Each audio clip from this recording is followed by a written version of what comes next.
The more open you are to opportunities, the more likely things will happen to you. When you've been stuck in the same role or the same industry for a long time, you tend to sort of be very comfortable. So you say no to lots of things. And actually, the best things happen when you say yes. Welcome to Career Relaunch, the podcast focused on helping you overcome the challenges of making a major career change. My name is Joseph Liu, and I'm here to help you figure out the steps you can take to move on in your career and make your professional ambitions a reality.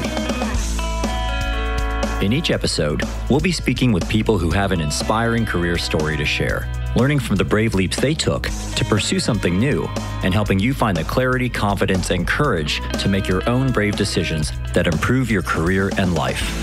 You can subscribe to this podcast by going to careerrelaunch.net, where you can listen to all the latest episodes and get more useful resources to help you navigate your own career journey.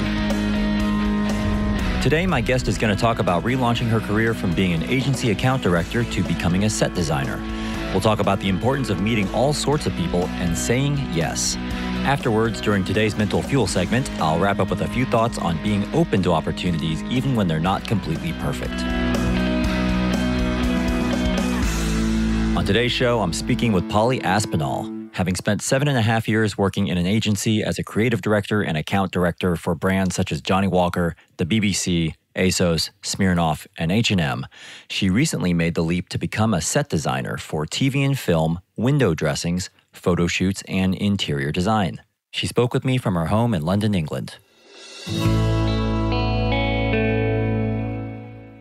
Hey, Polly, I know you had a really busy few weeks, filming until midnight on most days, so thanks so much for making time to join us here on Career Relaunch.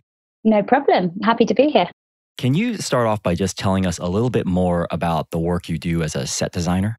Yeah, of course. So I have just started off in the world of set design, and I'm currently working on a TV show. And basically what I do day to day is kind of anything from going out and buying props. I can be given the kind of color scheme and the design of a room, and then I have to go off and find the perfect vase, for example, that will fit, or the tea towel that one of the actors would use in their kitchen. Other times I can be kind of making things. So just this week, I made 100 fake hamsters for a scene that is coming up. 100 fake hamsters. Yeah. Okay, hang on a second. So how does one go about making a fake hamster? Well, so obviously they had to look like they were moving, and they have to look sort of kind of semi-realistic, even though they'll only be seen for sort of 10 seconds on camera. I needed to make 10 hamsters that would move and kind of 90 that would just kind of sit and look like hamsters. So I bought a whole load of cat toys. And then I bought some plastic eggs and some fake fur, and basically covered 100 plastic eggs in fake fur, and then attached some to cat toys that they move. And they are surprisingly realistic, actually. Wow. Are there guides to making fake animals, or do you have to improvise and come up with this yourself? No. And actually, that's a really good point about the job. I would say that the main thing about the job is that it's all about problem solving. So you will be given a problem like, we need 100 hamsters and we need them in a week. And you have to work out what the quickest, cheapest, and kind of most realistic way of creating things is. It comes down to things like making fake wine and find a liquid that looks most like wine that obviously won't mean that the actors are drinking alcohol whilst they're acting. So yeah, there's all kinds of things like that where you really have to use your brain to kind of creatively problem solve, which I absolutely love. What's the strangest thing you've been asked to do as a set designer? A few weeks ago, I had to make fake ashes, as in human ashes. So there's a scene where, sadly, one of the characters' fathers has died, and they are presented with the bag of ashes to sprinkle somewhere. But they throw them up in the air, and then they kind of blow back into the actor's face. So you have to use something that is safe to breathe in. It has to be something that's not too kind of disgusting or gritty that might hurt the actor. So there's a particular type of earth that the theatre industry used to use to make ashes, and it's now been proven to be carcinogenic. So I, again, had to kind of go off and problem solve about how to do this. And I ended up dyeing a whole load of baby powder, talcum powder, and I dyed it sort of grey. And then you have to let it dry, and I had to measure out exactly the amount that a human man makes. And yeah, so now we are the proud owners of 2.5 kilograms of fake human ashes. Wow. Very interesting, and stuff that I have never really thought about. And I feel like we could spend this whole time just talking about all the different stuff that you make. And set designs is very interesting, but we are definitely here to talk about your career. So let's definitely come back to the set design, because I'd love to hear a little bit more about your current projects at the end. But when you and I first crossed paths, you were doing very different work. Yeah. At the time, you were working as a creative producer and account director at a marketing and advertising agency in London. Can you just take us back to what you were doing before you got involved in set design? I used to work at a lovely little agency. It was a kind of integrated agency where we did a bit of everything from strategy to events to publishing.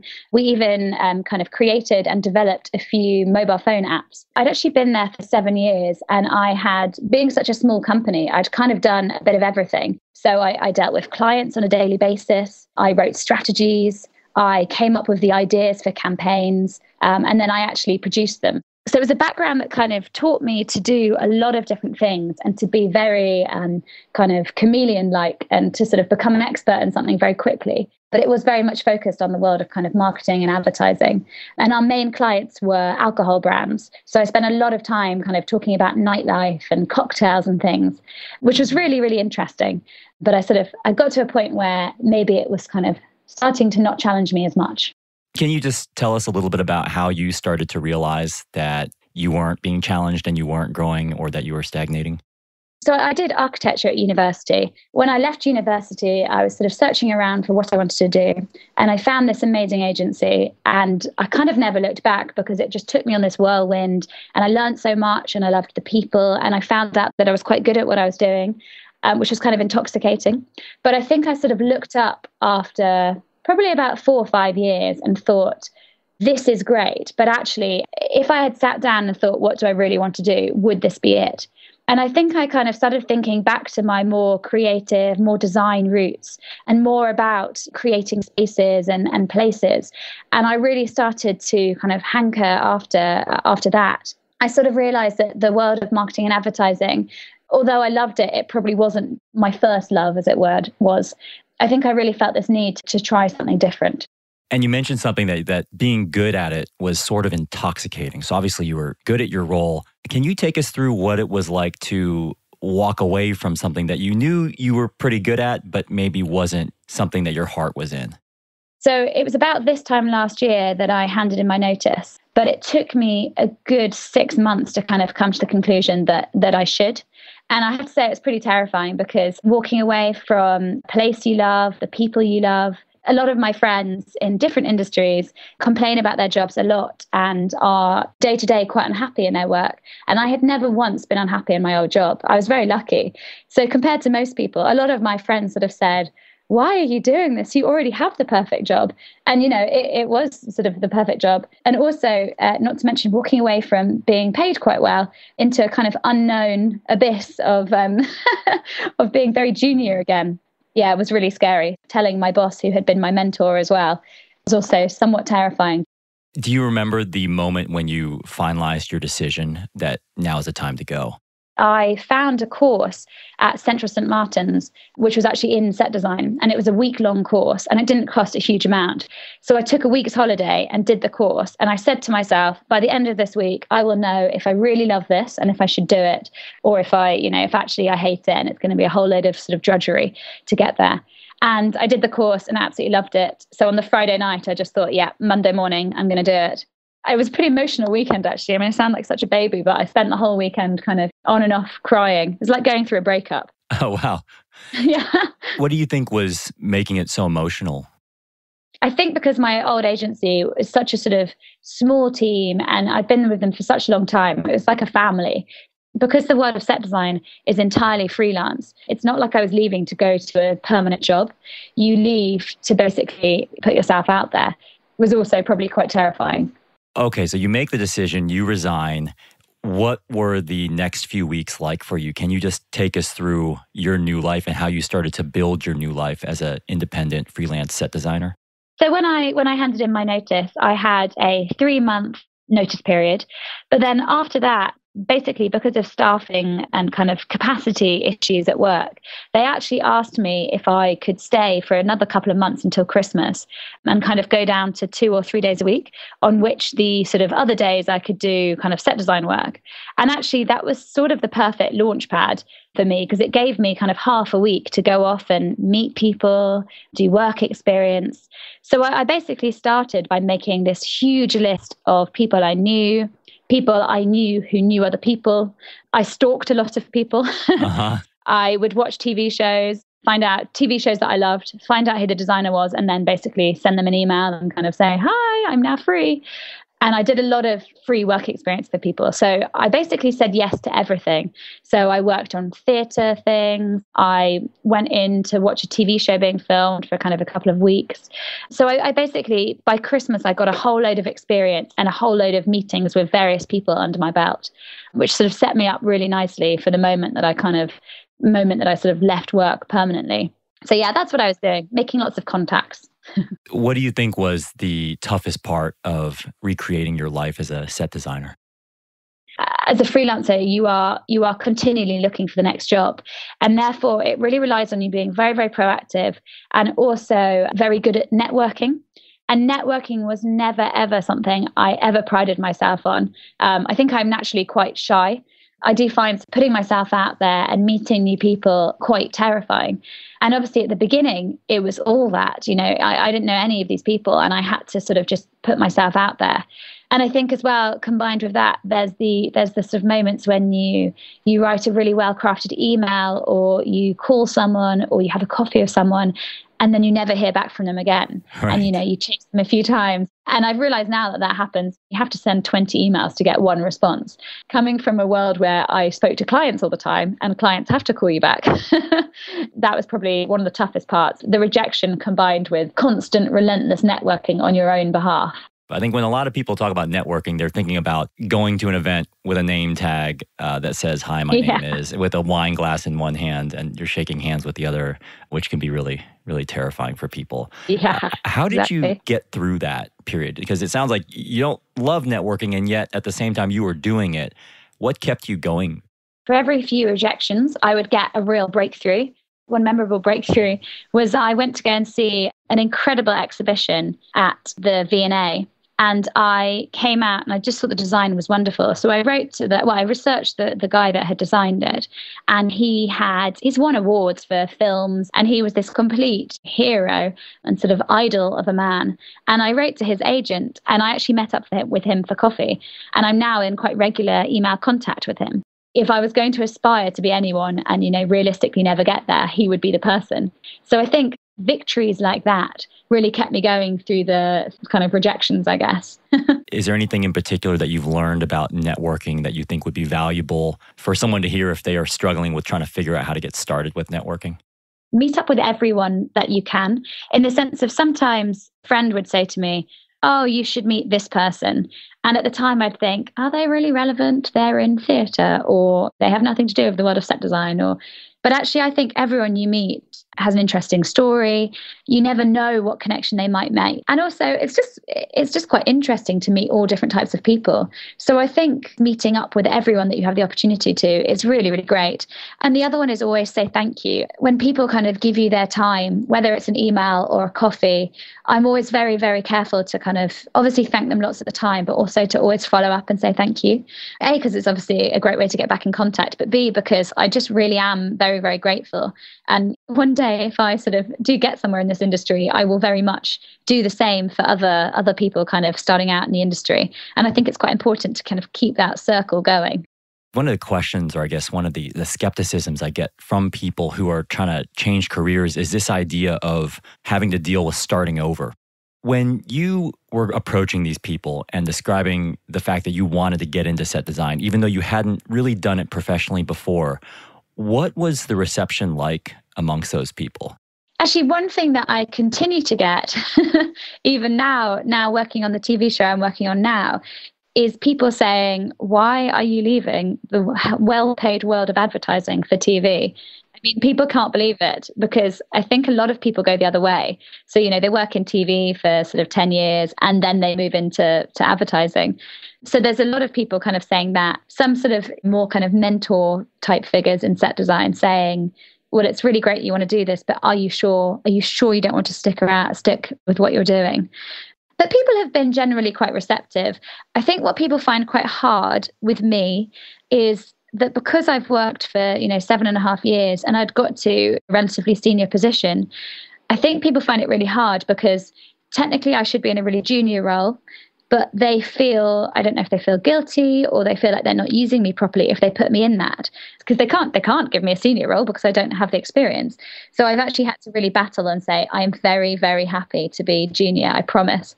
I suppose what people might worry about is that I might be very arrogant about it or get angry about the fact that I was so junior. But actually, I've really enjoyed it. I see. It's quite nice to not have the responsibility for a little while. So has there been anything else that's been really surprising about going from a more experienced role to a more junior, or what I'm going to call an entry-level role? So I think anyone changing industry at my sort of age would find is that a lot of the people in charge of me tend to be younger. At first, I found that not difficult, but kind of it made me realize how late I'd come in the game to this. I'm kind of totally fine with that. I have some friends who I don't think would be. I mean, I'm very happy to be told what to do. I also like to be in charge as well. Don't get me wrong. But actually, age and experience are two quite different things. Age doesn't necessarily mean experience and vice versa. But it was a bit of a mental leap at first. The other thing I'm curious about is what it was like to go from working in predominantly an office setting into what I'm going to guess is a much more hands-on job. What was that like to make that sort of a transition? TV shoots tend to be, let's say, 8 weeks long. You just get settled and then you're moving on to the next thing. So yeah, not only is it not in an office, but you're working with a team who are only your team for a couple of months. It makes it quite exciting. At times it makes it quite stressful because, for example, we've been filming on location this week in a house, a very, very huge, beautiful house. And obviously, when we're at the studios, there are dedicated offices that I can spend time in and, do my research or whatever it is I'm doing. But on location, you sort of just have to find anywhere you can and just set up there, which can be quite strange. But I always find the first day is a bit disturbing and you don't really know where you are. But by the sort of second or third day, you're really settled and you're actually quite sad to leave that place. Your life is never stagnant.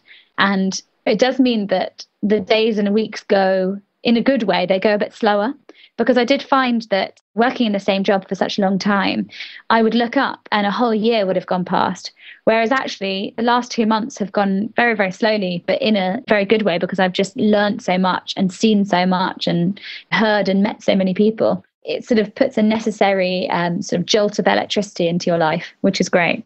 Do people understand that you weren't doing this for your entire career, that this is something new for you, or does that even come up at all? People assume because I'm doing such a junior role that I'm quite young. They might realize it's my first or second job, but they think that's because I'm in my early 20s, which is great. Added benefit, right? Yeah. A lot of people are quite surprised when I tell them that I've had a whole other career. A lot of them say, wow, why are you doing this? It's not something that many people do. It's definitely not something where people go, oh yeah, I know other people who've done that. So far, I'm the only person I've met who's ever done this route. Yeah, well, you're certainly the first person I've met who's made this sort of a change, which makes it very unique. The other question that I get from people sometimes when they're thinking about making a change is they have this fear of losing all these skills and experience that they had built up before they made the change. Have you found that your experiences as a creative producer or an account director, has that shown up or has that helped you in any way in your current role as a set designer? There's a lot of sort of intangible things, like obviously dealing with clients a lot, and then also kind of managing teams to get things produced in my previous job. In what I'm doing at the moment, I am constantly talking to people and persuading people to do things. So I had to call a pizza restaurant yesterday and try and persuade them to open 2 hours early to make pizzas for us on a shoot on Monday. And I feel like the skills that I've learned through my sort of previous career really kind of helped me to be able to have those kind of conversations. And I think if I was coming fresh out of university, I'd be very scared to have those conversations. And I also just wouldn't know how to do it. And then I also think the kind of creative thinking that I used to have to do has really helped with this kind of problem solving aspect of things. So whenever I'm not doing set design work, I am freelancing back in the world of marketing, just because it's, it's a world I know, and it's an easy way to pick up 2-3 weeks work at a time. And actually what I found when I go back, I write a lot of presentations when I'm in the world of marketing, and I'm so out of the kind of habit of it now. I've kind of have to it takes me a few days to kind of get back into like writing in kind of marketing speak. So it's this weird kind of duality in my brain of being very, very formal and sort of strategic versus being very hands-on and very creative. And I know that at the very start of this conversation, you were talking about back in your old role, you started to feel like things were getting a little bit stagnant and you weren't growing as much. Can you just describe what it's like now to be doing work that you're really enjoying and really engaged with? What's that like for you on a day-to-day basis? I never, ever watched the clock. And I didn't do that much in my old job, but I was very aware, it's Wednesday, it's 2 days to the weekend. And I felt quite often quite stressed at my old job. I'm perfectly happy to be kind of, have lots on and, not have much time. That's fine. But I think when you're stressed and you really don't care about the outcome in a way. I'd be working on things that I really, I'd written the presentation sort of 100 times over, but in slightly different ways for different clients. But yet I have a deadline, and yet, there's various sort of stresses kind of to add to that. When you don't really care, I think that sort of starts to really get to you. So I think the fact that my days go so quickly, the fact that I'm learning so much, every day, there's all this vocabulary that people use in TV that I had never, I'd never heard before. So every day I'm just learning something new, doing something new, meeting new people. And I really feel like I am constantly growing. I'm feeling challenged a lot of the time. Quite often I'll get asked to do something and I have absolutely no idea how I'm going to achieve it.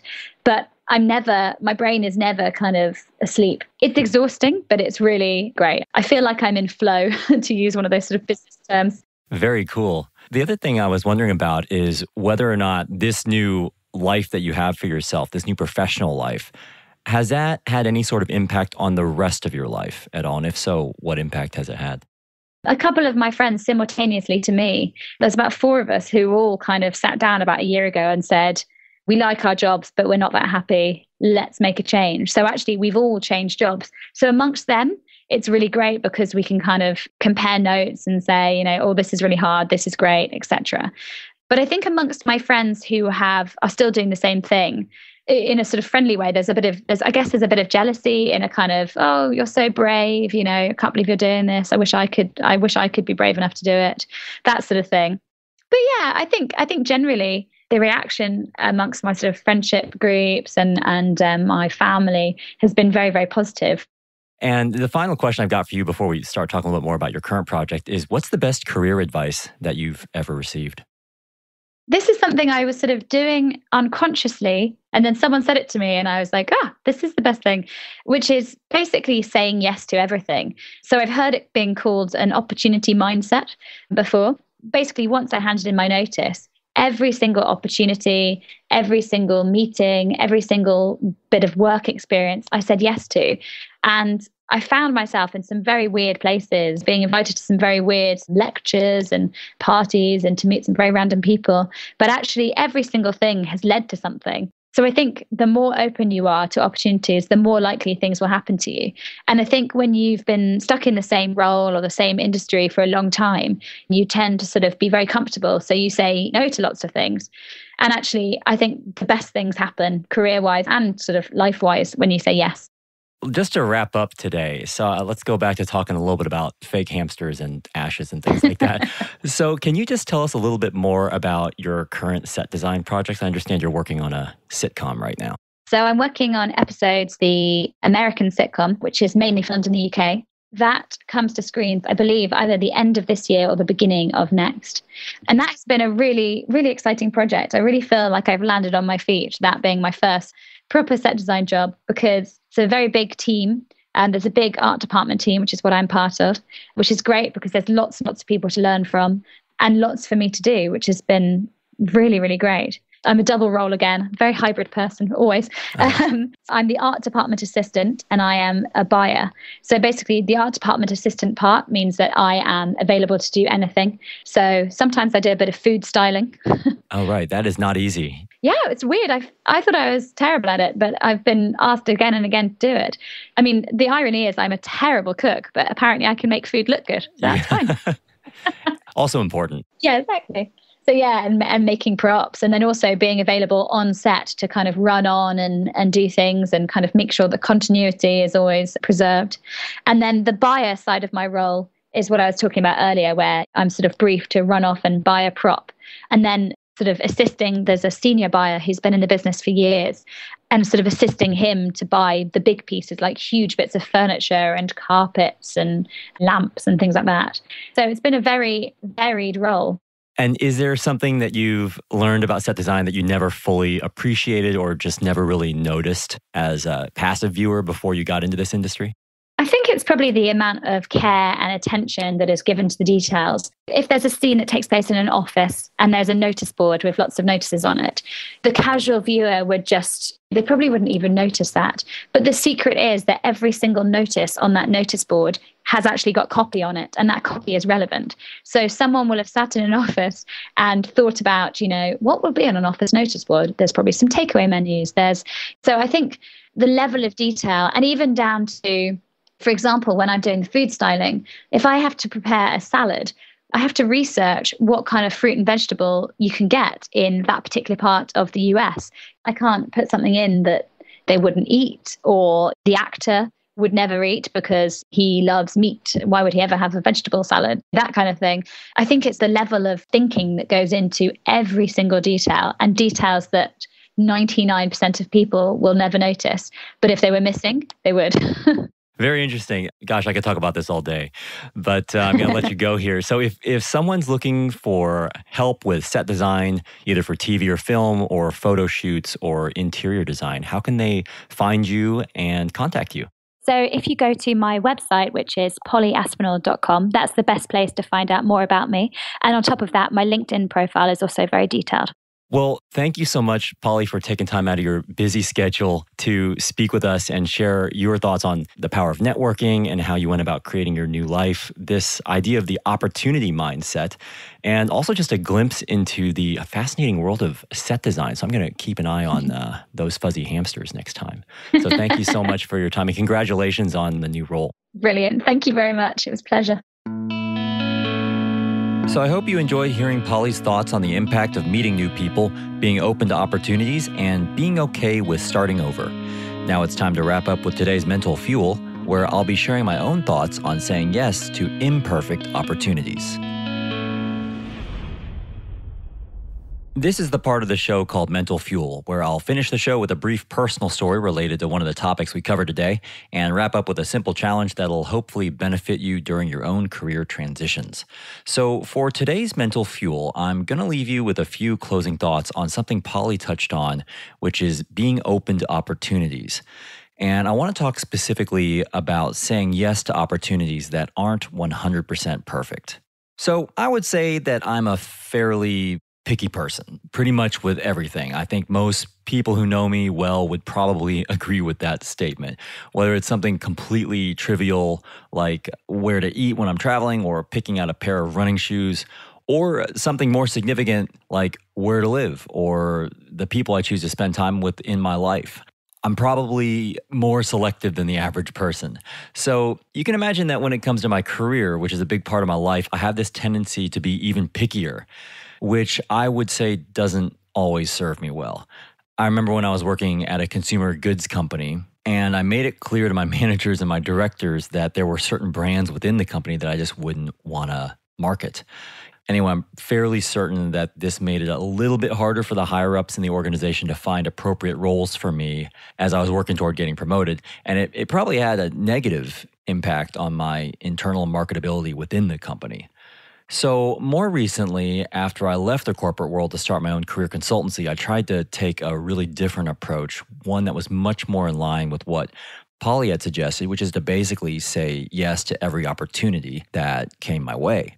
So as I was building up my business, I was pretty open to doing a lot of different things. And if something was even remotely related to career coaching, I did it. And these opportunities weren't 100% on target with the work I wanted to be doing, but they definitely helped me discover how I did want to be spending my time. Now, jump forward to the present day, and I'm a lot more focused right now. At the time of this recording, most of the workshops I now do are either related to only marketing your personal brand or career change. And the limited amount of individual coaching I do at this moment is strictly focused on personal branding for career changers and business owners. But that phase when I was saying yes to everything, even those imperfect opportunities, definitely helped me gain this eventual focus. It not only helped me organically establish, build, and expand my business, but it helped me meet a lot of different types of people and clients, and it helped me figure out what I enjoyed doing and what I didn't enjoy doing. Anyway, I'm sharing this story with you because while I think there is a lot of power in being selective and focused, at the same time, I do think that there are times in our lives, especially when we're navigating a transition or making a pivot, when being more indiscriminately open can actually serve you really well. When taking a job that isn't 100% right or meeting that contact that's not 100% in your target industry can still be useful and informative. So instead of waiting for the perfect opportunity, maybe just start browsing, like you would if you were casually window shopping or browsing through a bookstore. You don't have to buy anything, but you might just stumble upon something you didn't even know you wanted. This makes me think of a quote from Isaac Asimov. Your assumptions are your windows on the world. Scrub them off every once in a while, or the light won't come in. So my challenge to you is to pursue that career opportunity or side project that doesn't feel 100% perfect, but could still be interesting to explore. What's one idea you've been saying no to because of what it does not offer that you could instead say yes to because of what it does offer? If you want some help clarifying exactly what you stand to gain by saying yes to a new opportunity, you can download a free worksheet I created to help you organize your thoughts at careerrelaunch.net/episode 4, where you can also find a summary of the key ideas and links mentioned today. While you're there, I'd love for you to subscribe to the show, ask me a question, or leave me a comment about what you've decided to now say yes to. You'll find the links to do that right there at careerrelaunch.net/episode 4. Thanks so much for listening to this episode of Career Relaunch, and a special thanks again to Polly Aspinall for speaking with us. This episode was mixed by Raid Sandtrack. Electrocardiogram wrote and performed our original theme song. I'm Joseph Liu, and I'll see you next time.